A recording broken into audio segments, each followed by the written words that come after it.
গরমে কিছুই খেতে ভাল লাগে না, তাই নিজের গাছের বরবটি সেদ্ধ করে নিলাম, একটু ভাপে দিয়ে নিয়েছি। এখন ভর্তা করব। এই যে পেঁয়াজ মরিচ আমি ডলে নিচ্ছি, ভালো করে ম্যাশ করে পেঁয়াজ মরিচ, তারপর বরবটিটাও ম্যাশ করে নেব। দুপুরবেলা এই ভর্তা খুব মজা লাগে ভাত দিয়ে। এখন এটাও আমি ম্যাশ করে নিব সুন্দর করে।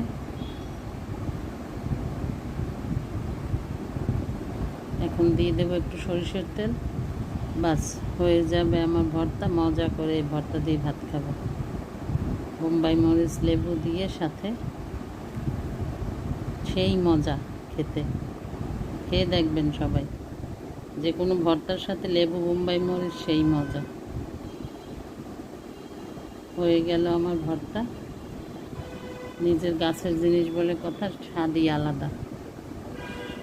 আল্লাহ হাফেজ, সবাই ভালো থাকবেন।